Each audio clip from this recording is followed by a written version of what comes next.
Hi, everyone. It's Amanda Rieger Green. Welcome to Soul Sessions. Thank you for joining me today. We're going to talk about some heavy stuff, the dark night of the soul, and whether you are in the midst of a dark night of the soul, or you have been through one, or you have someone you love who is really struggling, because being on both sides of that is important and relevant. I know my darkest time, it really affected the people around me. All of my community, whether it was work community or my family and loved ones, friendships, it's not just personal, it is insidious in a way, but it's so transformative. Yet it doesn't feel like that when you're in it. So, however you can relate, whether it is personally right now in the midst of it, it's been in the past and what you've learned through it and how you've risen up, or you are holding space and loving on someone who is experiencing a lot of fear and despair and loss, whatever it may be, there is so much beauty in the darkness and the dark night of the soul. And I know this sounds absurd, but I am grateful for the darkest times in my life, and especially really what I consider my dark night of the soul, because that feels like we go into the dark night of the soul. And then as we grow, as we evolve and heal, we go back into the cave. There are times where it's the dry desert. Like we are really having to dig deep for resources. So we're going to explore that. I'm going to share some personal experiences, some insights that will hopefully resonate with you and instill light, shine light into those dark spaces, because the darkness is relevant, even when we get the darkness when we don't want it. It's not like we're saying, hey, bring in the dark. I can't wait for this. But it happens when it's supposed to. Everything is divinely timed. And looking back, you'll know how I love to connect the dots, the cosmic dots, the data, and then be able to see things because it's not linear. I can relate things back to different phases or periods of my life, and they're so relevant today when I remember them and I go back and what did I learn and who am I today? So we'll dive into that. But I want to give a quick shout out because I want to tell you what I've been working on. I've been working on the 2025 Numerology Guidebook, and it's numerology and astrology. And at first, when I was adding in the astrology, I was adding it in so everyone who has found this resource useful and will find it in the future is into numerology and astrology. I was really correlating the month over month energies and numerology with the astrology, like where the sun is, the new and full moons. But then I started adding in the retrograde phases. So there's more and more astrology coming into it because I just can't help myself and it's relevant. So it's not so astrology heavy that it's exhaustive. It is really complementary and pointing at key dates and energies and how to utilize and understand that energy, especially with a roadmap. And I know for me, using tools like astrology and numerology, they're very psycho-spiritual. When I understand the possibilities of the energy, whether it's like, ooh, this is a breakthrough time, or ooh, this is going to be tough, you got to pack your patience and instill more hope and faith. When I know those things, it's not like I'm preparing for doomsday or just pie in the sky. This time is going to be amazing. It's like it sets the stage for this inner depth and resourcefulness within to really not only collaborate and trust in divine timing, but expand my consciousness, expand our consciousness. So I'm working on that. It'll be out before you know it. Stay tuned. So let's dive into all things dark and how the light shines through and how remarkable it can be. So for me, the darkest night of my soul was 2008 to 2013. That's a long time. When I look back over like the years, because it was years, and I wasn't just a puddle under my covers for all those years, and I wasn't in the mental institution for all those years, but it was really a very deep, scary, conflicting and confusing time. And it was triggered for me. I had already been through heavy and hard stuff. So in 1999, my dad died. The year before that, my mom had gone through a year of breast cancer that had a terminal diagnosis at the time. We had gone through a year of her breast cancer, like 97, 98, and I was in high school at the time. I was a junior in high school, and then my dad dropped dead in front of my eyes in 99, and it's funny because you'd think, "Wow, that was a dark night of the soul." Well, it was dark, it was heavy, it was traumatic, and I was 17, 18 years old. I was not equipped. And at that time in the 90s, the self-help, the spiritual growth and awareness, it hadn't kicked in. The knowledge, the wisdom, the resourcefulness, the practices and self-care. I didn't have those tools. I had good tools. I had people that loved me and resources and community, but I really had no language or therapy. I didn't get therapy. I'm setting this up because it sets the stage up for 2008 and 2009. But when all of that pain and trauma happened, and after my dad died, and I'm not sure that I've shared this before, but after my dad died, it was financially not just debilitating, it was really trying. When my dad died, and this is just the logistics of it, my dad died on a Sunday morning, and my mom and dad on Saturday had some guys help with the yard. It was springtime. It was the week after Easter, and so they were planting some new things in the yard. They had the grass cut, and so these yard guys had come and helped with the yard, and on Monday morning, after my dad died on Sunday, the guys knocked on the door, and I don't remember this. My mom shared it with me after the fact because after my dad died, I ended up with tonsillitis and was in the bed for 3 days. Like, I had to be medicated to get to his funeral.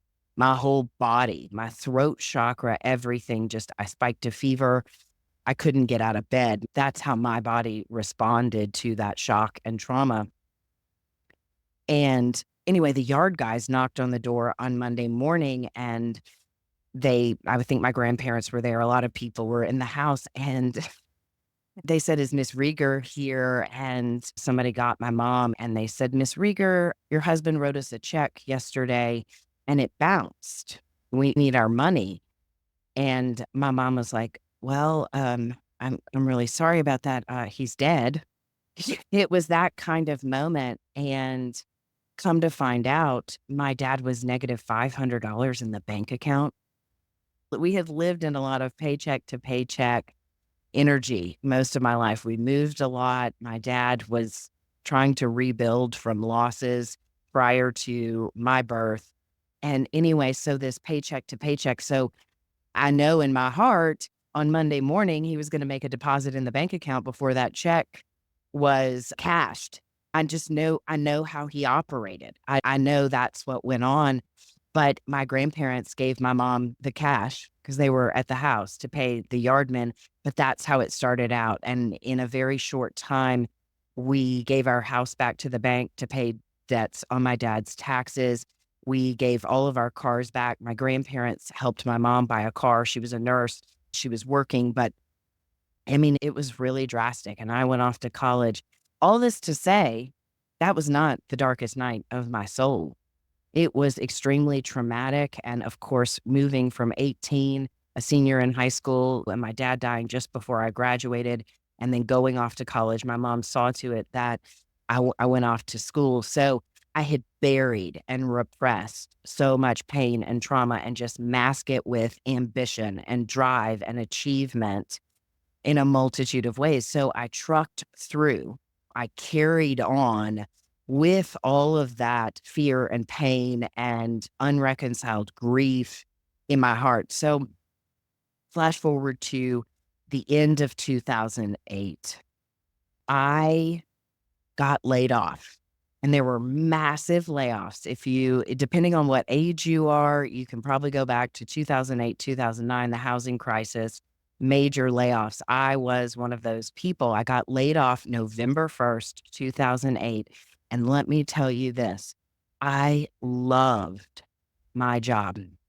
I had just turned 28, and I was right at that space where it was like I was paying my bills. I was self-sufficient. I was paying my student loans. I was on a budget, but I felt financially and personally stable. My job, I was in organizational development and people development for a public company. I worked in the corporate office. I was their director of um, operations and human resource development. It's when I realized I loved working with people. And my mentor at the time, he said something to me, and this is one of those statements that is like a soul statement for me. He said, Rieger, he said, I just love to astound people with their own abilities. And I was like, that's what I love. I love seeing someone and their talents and then allowing them to recognize their talents and then showcasing and sharing those talents. So it creates this beautiful ecosystem within an organization, within a team, collaboration, and it's lucrative. It becomes profitable, literally on the bottom line, but it's profitable energetically, synergistically. That's when I realized that that was my fire, and that's become a tagline for me. I just want to astound you with your innate abilities. And anyway, so I get laid off November 1st, and it was a huge blow, and I got a severance. I was young at the time, and they had me sign a confidentiality agreement where all of my proprietary information could not be replicated. And I had just written a huge white paper on hiring, retention, and development for all of their subsidiaries. It was huge. It was a huge accomplishment. It was based in my work. It was working. They were applying it to the companies. I was loving what I was doing and feeling like, I'm like, yes, like this is it, right? And then it gets ripped away. And not only did my money, my salary, my job, the economy is turning down, all of that is just taken. And I'm resourceful. So it was heartbreaking, but I'm like, I was going to hit the ground running, updating my resume, looking for jobs. I did all of those things, but also the economy is turning down. And so I started job hunting, and I had tons of resources, networking resources and recommendations from my experience and what I had accomplished, but I couldn't find a job for the life of me. I mean, I was knocking on doors, I was reaching out, I was making contacts and networking, and it's Christmas time too, right? It's the holidays, and then we bleed over into the first of the year, so 3 months unemployed, and I had a couple of months of severance, so I had a little bit of a cushion to pay my bills, but next thing you know, it's January, February, March, and I'm still job hunting and banging on doors and not too proud either. I mean, there was tons of pride because of what I had achieved already and where I was. So I also, even though I was 28 years old, I was immature and naive in so many ways, but that flooded into me having to pull the money out of my 401k, which wasn't a ton, but it was another cushion. So an early 401k at 28 years old to pay my bills and my student loans. And then I had to forbear student loans. And then I ended up taking unemployment. I mean, I had unemployment for, I think it was a year, and I was job hunting, and I was like, I can wait tables, I can do anything, but if I, like, took a job waiting tables, like, it actually was less money than my unemployment, or then I couldn't go interview for jobs. Like, it was all this, like, weird back and forth rat race, and it was so confusing and debilitating, and in the midst of that, I already had this proclivity towards alcoholism and addiction because I'm in need for speed, and when I look back, I'm all or nothing, and so I had already developed or the pieces of my brain and my disease of alcoholism was already like ramping up through my emotions and my energy and my anger and my pain.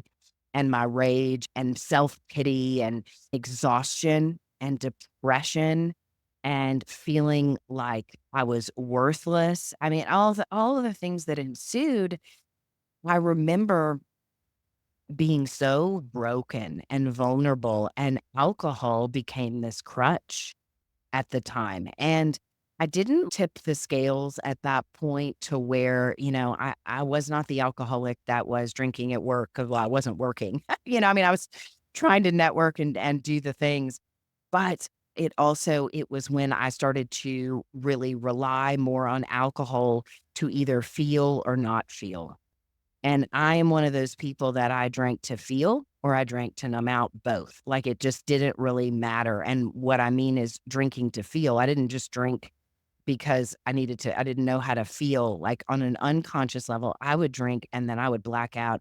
And then the rage and the anger would come over me. At the same time, I'm hitting the pavement, working hard, and was hitting dead ends. I also got into, at this time, I'm my most vulnerable, raw, susceptible, out of alignment, mind, body, spirit, energy. And I have always been a seeker or a searcher. And this is what's interesting about the dark nights of the soul. For me and for all of those I know, it is like this seeking and searching, and everything is being taken away, it feels like. And then we are left with the darkest parts of ourselves that maybe have been shoved down, unrecognized, unavailable for us to access. And the darkness is rich. The darkness is really where the treasure is when you confront it. But it was like at that time, I wasn't ready to confront it. I was just fueled by it, even though, in my core, I am loving and kind and generous. And I already told you, like, I love to see people lit up. And I had known that. And then it was like, I wasn't lit up anymore and nobody wants to hire me. So you can imagine the victimization and self pity and then the anger that ensues from that and rage. But at some point, that's when my drinking became more like just a prominent part of my life. But then I would drink at night or whatever it was, and then I'd get up at the day and do my day. And I was living two different lives. But I had been seeking and searching all along. At this time, I'm just looking for a job. But I also started dating someone at the time who, because of, I would say, all of my energy, I attracted exactly what I was. And that's when I talk about our points of attraction and alignment with our mind and our emotions and our physical body and our energy field.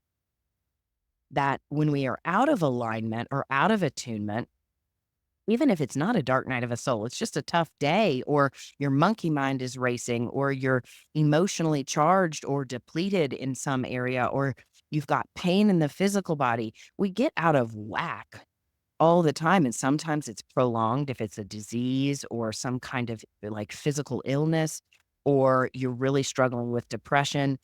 I mean, we can get out of alignment in a multitude of ways, but everything was so out of whack, and my point of attraction was really the vibration was low, and I was feeding it even though my intention was, "I'm gonna find a job." I mean, I would get up hopeful, and then that would be smashed, and then it's like, "Well, I'll just cook dinner, and I'll have some drinks." It would be masked by, "Let me fix dinner, and then I'll have some drinks." But I started dating someone, and I think in my mind, I was like, "This is my person," and I didn't at that point see myself as any kind of codependent, but I had plenty of codependencies, even though I was fiercely independent and self-reliant, and I had become that way and developed this hard shell. I had also excommunicated people in my life, and that's a really big word, right? I hadn't just kind of cut them out or set a boundary. At first, it was a boundary I had set, but I excommunicated a lot of people in my life and shut them out because a lot of it was shame. For at first, it was a healthy boundary, and then it became these walls around my heart, and then it became shame because I wasn't successful.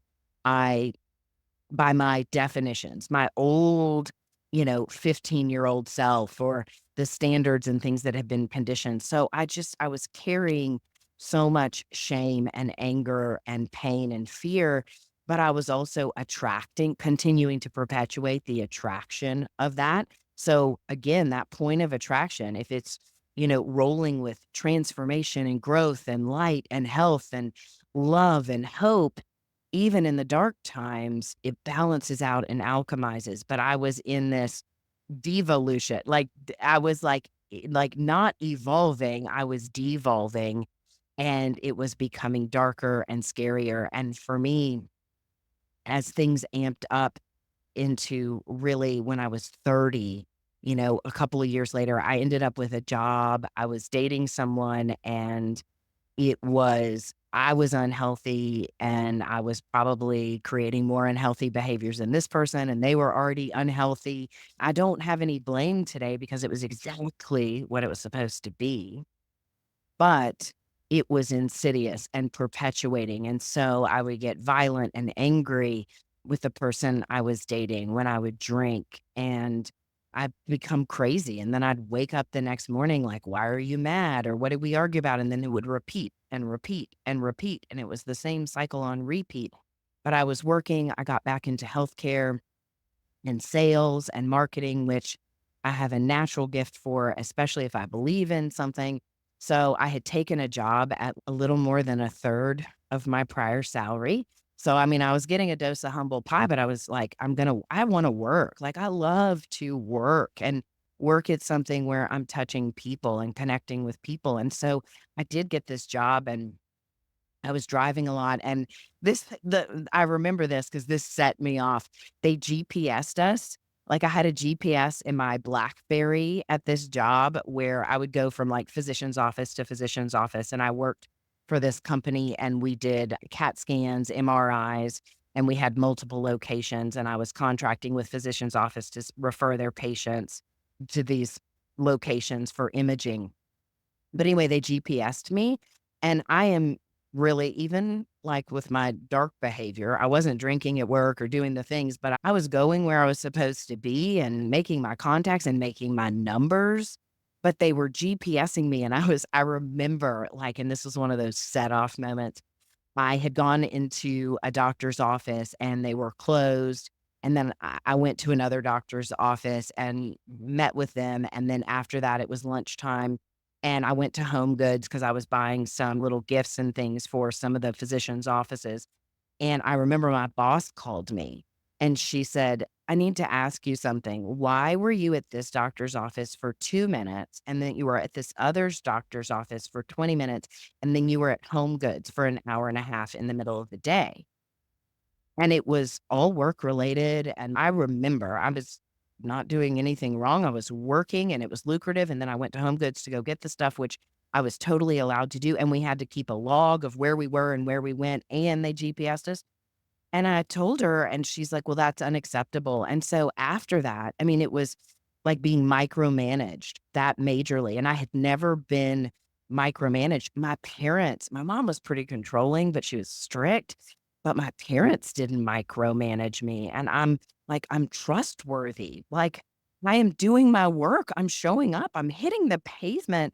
I'm doing these creative things to market and connect with people, and you are literally sitting over there in your office GPSing me, and like, it infuriated me, I remember, and it was, like, after that, like, I would drive into a physician's office, and whether they were opened or closed, I would just sit there, and I'd go in and talk to them, and I'd just, like, sit there for 10 more minutes, and I had to monitor my day so my GPS didn't reflect anything crazy, even though I was doing my job. But then my job, I became angry in that job, and, like, it was like, "I'm having a hard time even encouraging you to send patients to get these scans while our location is good. This company is insane, and the way they're monitoring their people and not trusting their salespeople that they're paying, the numbers should tell the story and the relationships and the contracts we're building." So, anyway, you can see,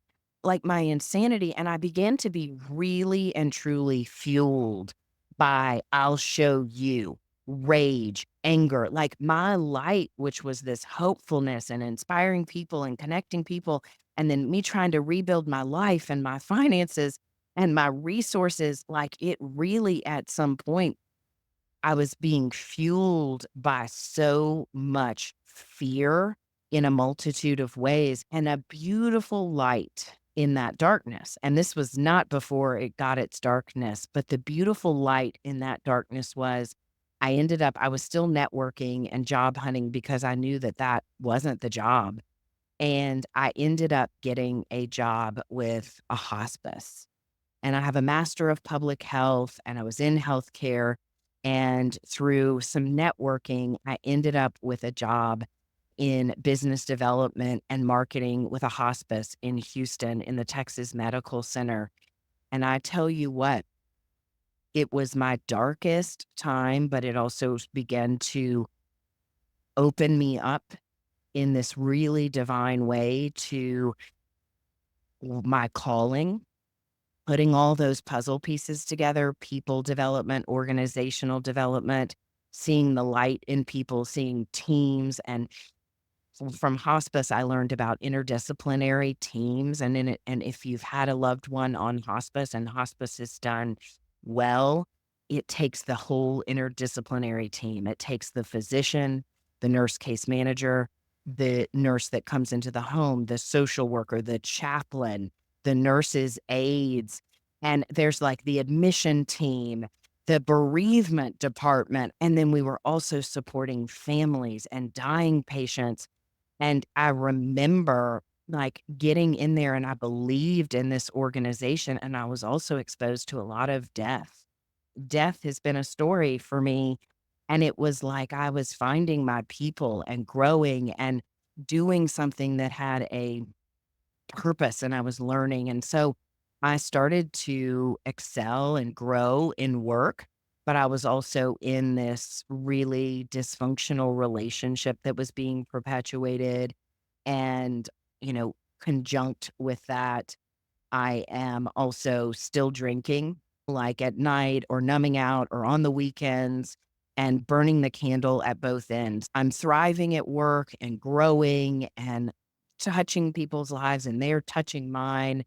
And at the same time, that darkness is still raging within me. So while there was some success and some beginning of rebuilding, but when I talk about rebuilding my finances and paying back my student loans and getting out of debt, I was actually like, I was not capable of organizing my life and creating day to day lifestyle, healthy routines because at home, the relationship was extremely dysfunctional, and I was dysfunctional, and the person I was with was dysfunctional, and it was abusive and on multiple scales. And then I would show up to work and love what I was doing. So I was getting all these mixed signals. I'm sharing the kind of progression of this dark night for me so you all can draw correlations where you may be getting some light in your darkness, or you may have something that's your mainstay. Like work for me became my mainstay. Like it was where I could use my talents and my energy. And it wasn't all roses either. It was hard and I was climbing. But then at home, I just lived this different life where my soul was just sad and unhealed, and there was a lot of unreconciled pain, grief, trauma. And so it starts to snowball, and I'm working 6, 7 days a week sometimes. I had moved up professionally, overseeing operations and clinics and clinical teams. So I'd moved from marketing and business development into operations and people development and overseeing like a small little inpatient units and things like that. And so I'm like, I'm moving up, but I'm also extremely empty and unhappy.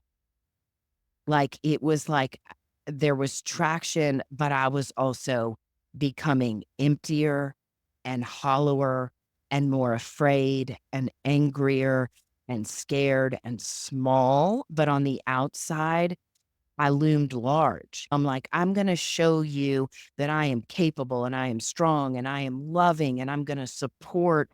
But on the inside, that is not what was going on. And I say this often, and this may resonate with you, but my insides did not match my outsides.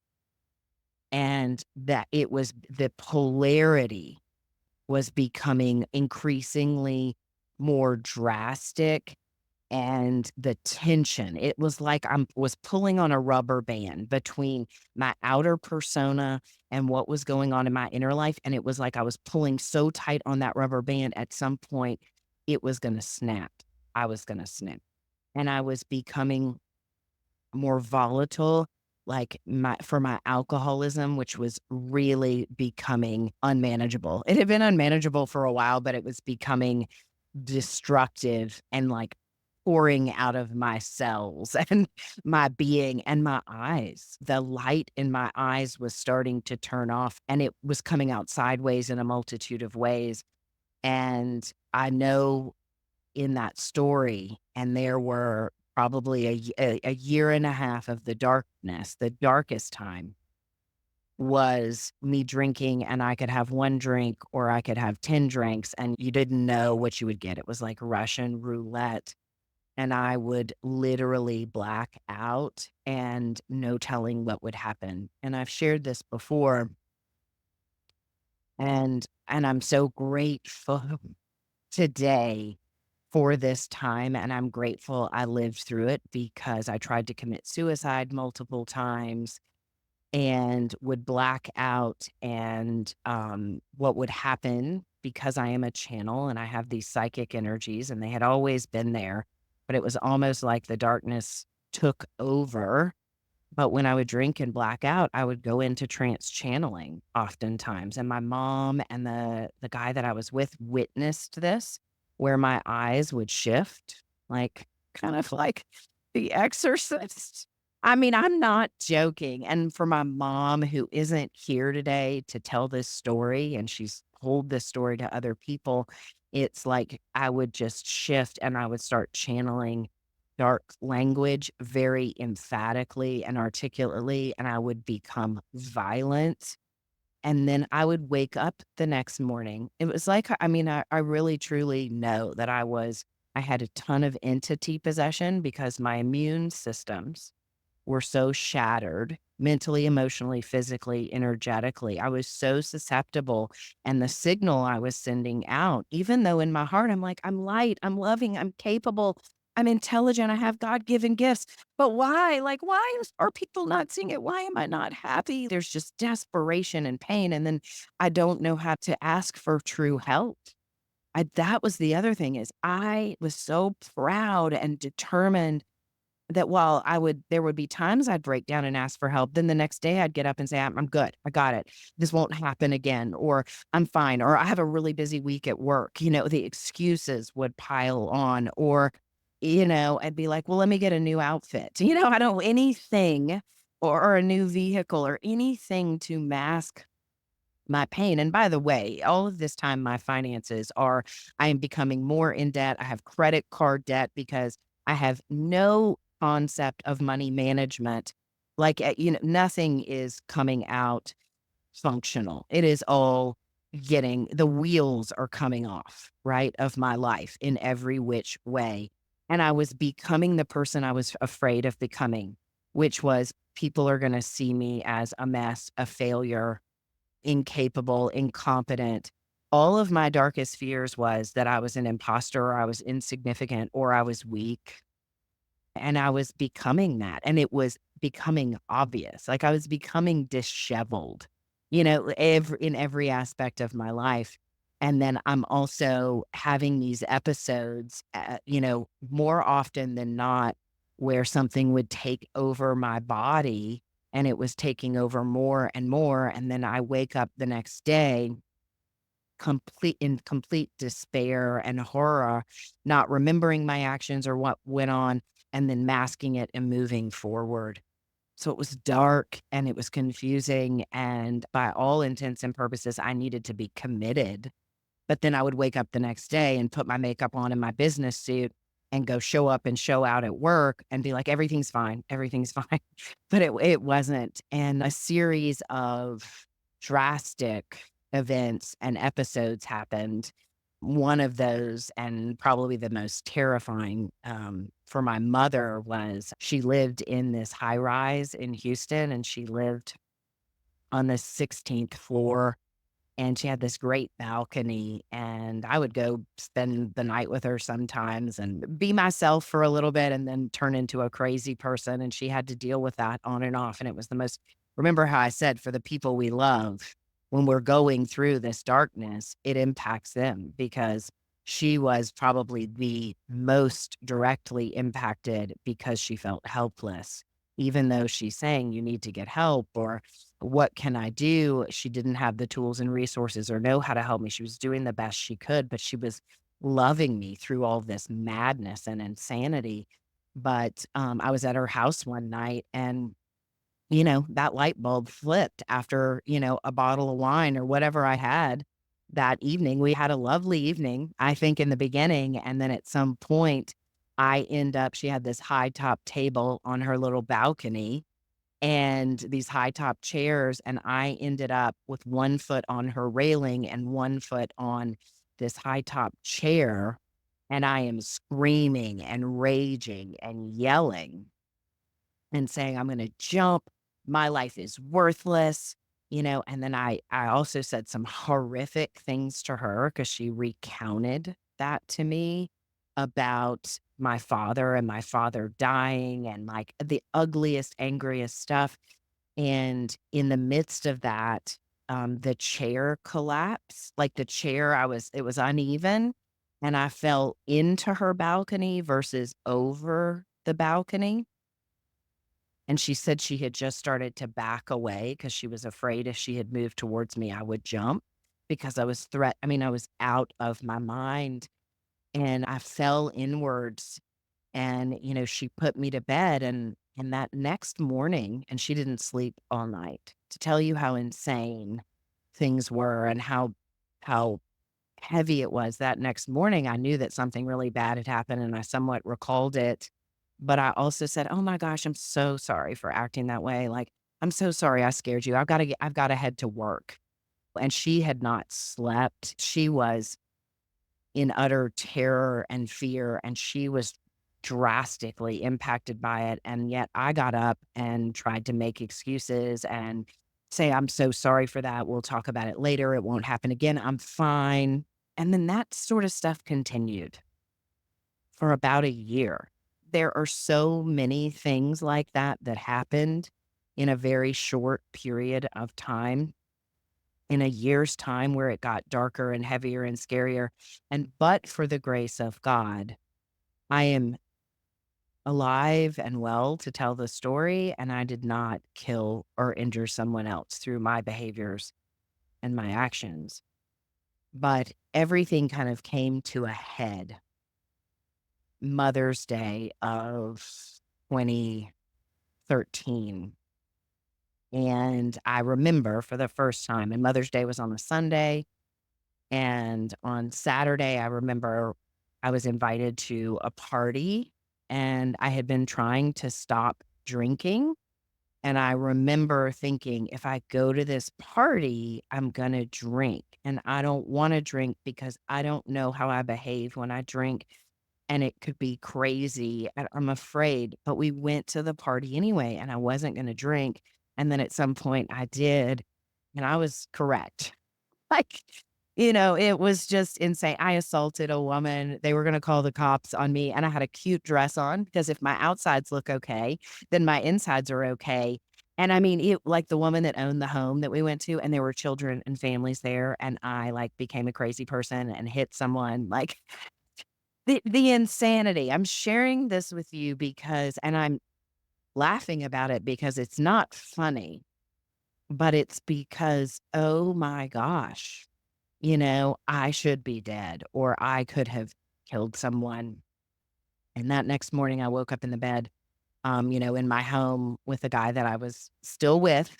And this is 2013. So do that math, 2008 to 2013, this dark night of the soul that just continued to get darker and darker had this point of desperation and despair.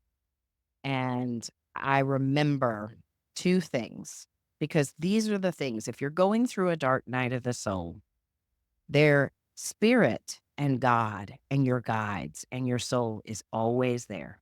And a lot of people who are going through dark nights of the soul are like angry at God or their higher power or God has abandoned me. And I was angry, but I don't remember being angry at God because I'm like, I know there's something bigger there and I can connect with it, but I couldn't change my behavior and make the decision to receive help and change my behavior to start to heal.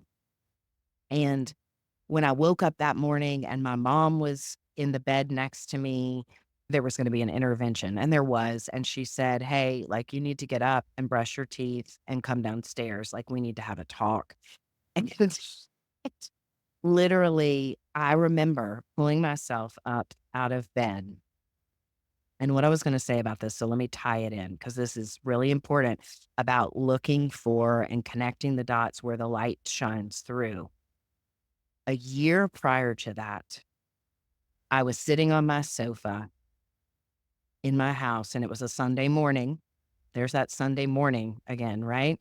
I was sitting in my house. It was a Sunday morning. I was watching Super Soul Sunday. It was 2012. I was watching the original airing of this episode of Super Soul Sunday. Oprah Winfrey was interviewing Iyanla Van Zant, and Iyanla was talking about pain and trauma and life and breakdowns and all the things. And one of the most beautiful things she said, and we will link this clip in the show notes because it's one of those clips where I felt this surge of light come through me. And she said she was talking about all of her darkness and pain. She lost a daughter. She had an alcoholic parent and I mean, all sorts of just trauma that she had been through and pain and everything stacked against her. And she's talking about her dark night of the soul and how it broke open the light. And she talks about surrender. And I remember her saying, God says, "Hey, come over here before I incarnate it down. Come over here. I've got a big job for you. You're going to go down into this life and you're going to experience this pain and this trauma." And she said, and God like outlines it. God tells us, you're going to go through all this stuff and you're going to forget. You're going to forget who you are, what you're meant to do, and you're going to forget me and the light and what you're capable of. And at some point in the middle of the darkness and the desperation, you're going to remember. And she said, in that moment, I remembered and I surrendered. And she raised her hands up and she said, so many people think surrendering is a cowering down, but surrendering is this. It is an opening up. And I was sitting on my sofa in 2012 that morning and I felt this surge of energy push through me. And it was like, yes, I am here for something. I matter. I mean something. All this mess, all this pain, all this tragedy, it has meaning. It is my story. It has meaning. But it would be nearly a year before the empowerment and the decision to make a big change, to heal, to grab onto hope and faith surged through me. So that morning on Sunday, Mother's Day of 2013, when mom said, get up, come brush your teeth and come downstairs, I remember thinking, I surrender. Like, I didn't say anything to her. I said, I'll be down in a minute. And I remember she left the room and I exhaled and I just said, I surrender. Like, I need a treatment center. I need help. I don't care what work thinks or anyone thinks of me. I I don't know how to live. I don't know how to be healthy. And I walked into the bathroom and y'all, I feel like after I was all disheveled and I was like a hot mess, of course. Like when I looked in the mirror, it was tragic. And I weighed like nothing. And I mean, I just looked gaunt and dark and disheveled. And I was holding on to the vanity for dear life, just trying to brush my teeth because I'm shaking and hungover and whatever is going on. And I remember, and I had bruises on my legs because I had run through the woods the night before. So I had cuts and scrapes all over me from my altercations and whatever I was doing. And I was hanging on to the edge of the sink and the vanity. And I remember thinking, and I said, I surrender. I need help. Like, I need to go somewhere and get some help. And in that moment, that energy surged through me. And as terrified as I was, it was the darkest, lowest point of my life. The light like washed through me and something fundamentally shift. And I was scared to death. I didn't know what to do. But when I said, I surrender, mind, body, spirit. And I didn't say mind, body, spirit. It was just like, show me I'm ready. I'm ready to heed the call. I'm ready to do the work. I'm ready to get honest. I'm ready to heal. I don't know what the consequences of my actions are and how I'm going to do it, but I'm ready. Take me. And that light surged through me, and I walked downstairs, and this intervention was going on with me, and I was not fighting. I was saying, I need help. We need to find me a treatment center. And in that moment, this is the other thing that happens in the dark nights of the soul. Oftentimes, a mentor or a guide shows up, and the guide shows up in multiple ways. Like, you may have one person that shows up that really helps you walk your path and is there for you, or it may be multiple people. But usually there's a person or a change agent or a catalyst who shows up. The change was happening in me, but I had a woman who I had met months prior and was in recovery. And I reached out to her that day because she was the only person I could think of that would get it and would be there. And I didn't care if there was judgment on the other end of the phone. Like, I was just like, I need to reach out to her. Like, this impression, because in the midst of this intervention, I said, I need to call this woman because she will know what to do. And we need to find me a treatment center. I remember picking up the phone and calling this woman, and she answered the phone with the most love and non judgment and sincere open heart. 'Cause I said, "I need help and I need your help." Like, it was personal. Cause she said, "How are you?" And I said, "I'm not okay." And she said, "Well, tell me what's going on." And I said, "I need help and I'm ready for help." And in a very short period of time, I got in, like, that was on a Sunday. I was admitted to a treatment facility about 3 hours away on Monday. I told work. I called the woman I assaulted the night before to tell her I was going to get help just to address that.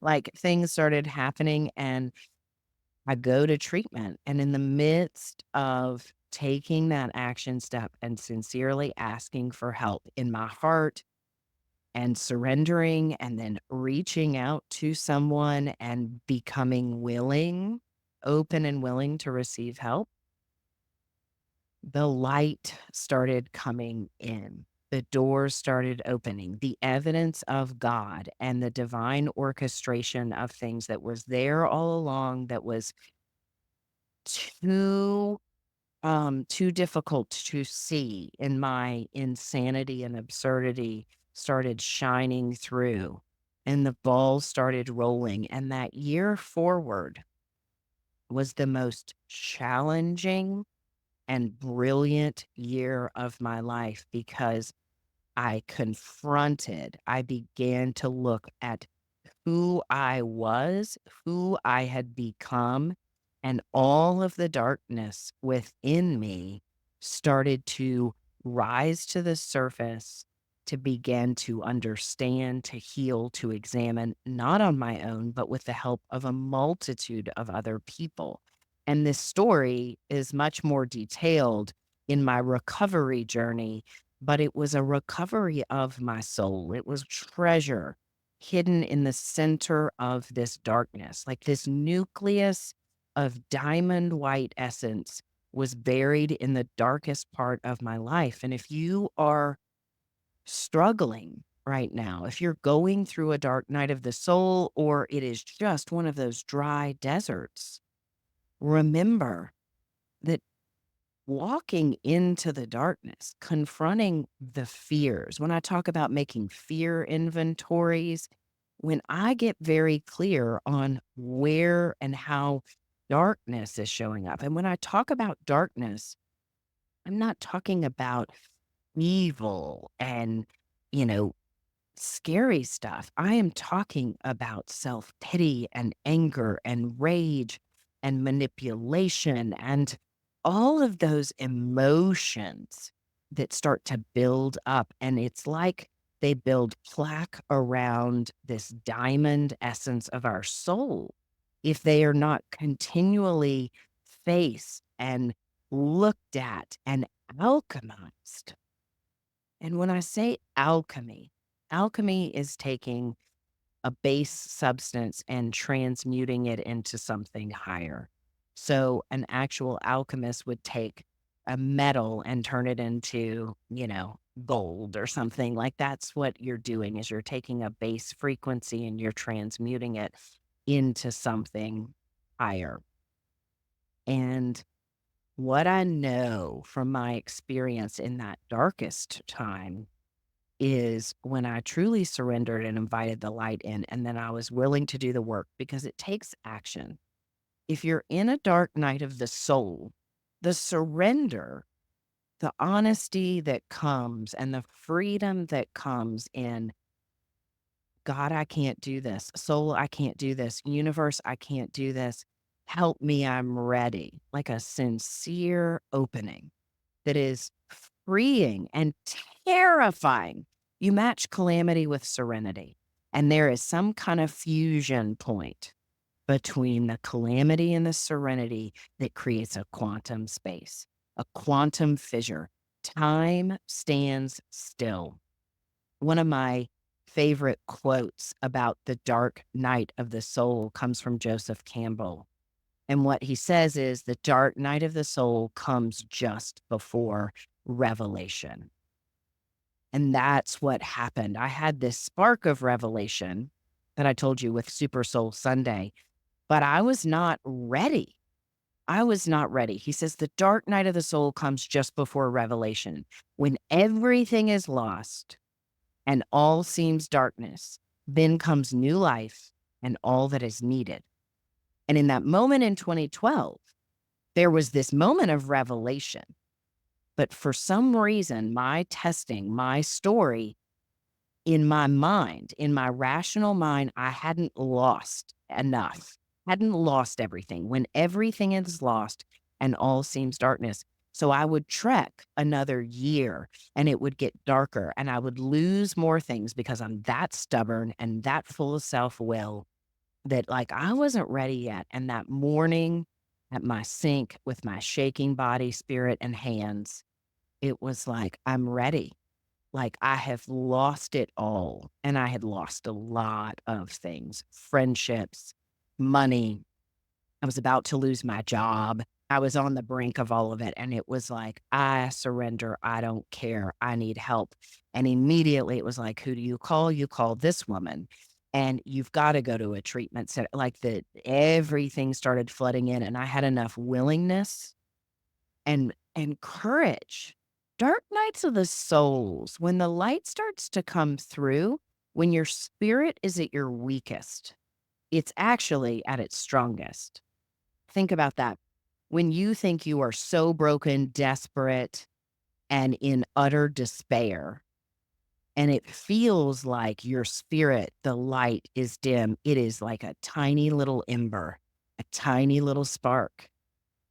And if you go in and you surrender and you ask for the help, and then you are willing, if I was willing and I took steps, I reached out, I asked for help and sincerely, like I was ready and I was terrified. It took courage to face myself, my actions, the consequences of my actions.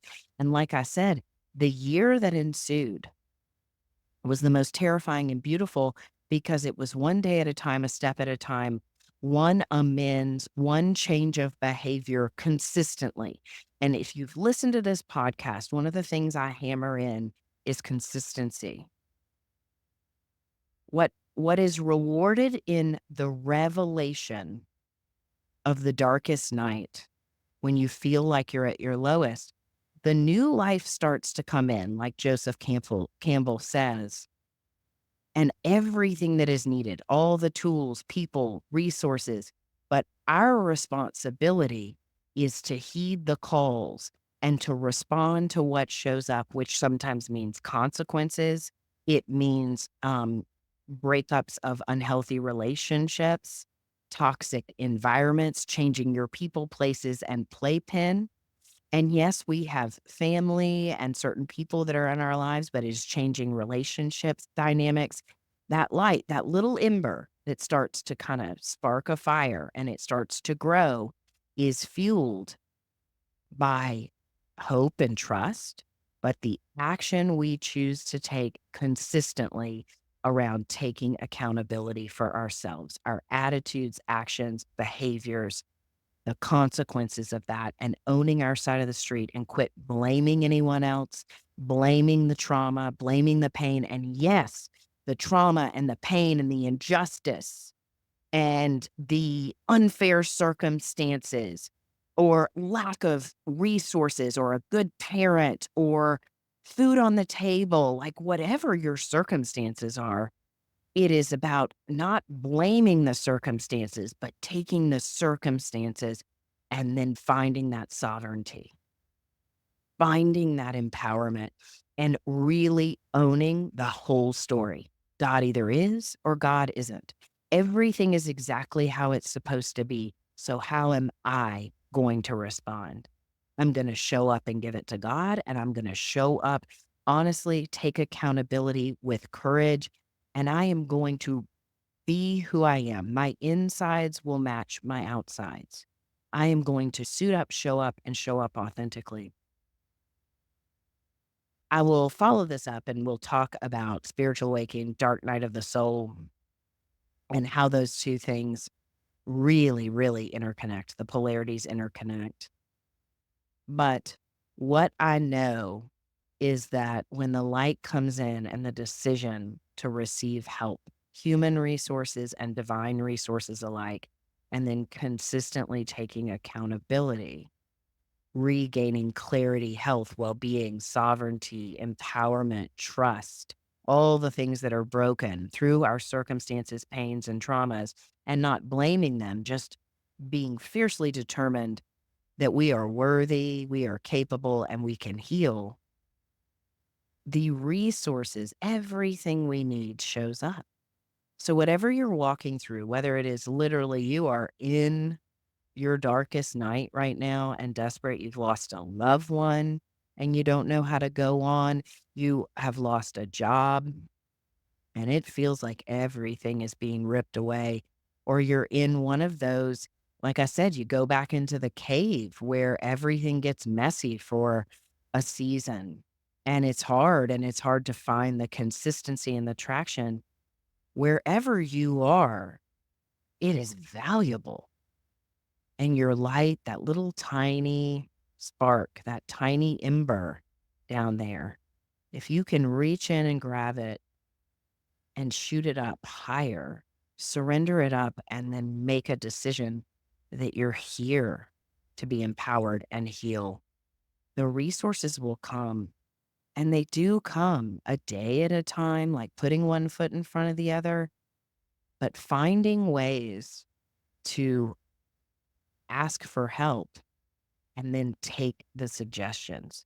Begin to reclaim your sovereignty through consistency of self care, personal and spiritual development, because everyone is unique and meant for something in this energy, in humanity.